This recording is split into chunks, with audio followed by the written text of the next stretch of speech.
so toe ons nou al twee 70 jaar oud geword het ek en my vrou lief onsself getrakteer met 'n besoek aan Parys. Ja, na al die jare voel ek sy verdien dit. En ag, dit is nie so sleg nie. Kos wel 'n bietjie baie geld.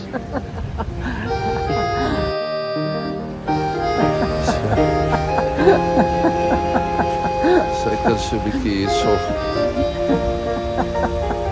Al die slotte hier reg rondom. Baie. Hier in die middel van al die slotte. Ek en my geliefde. En al die slotte.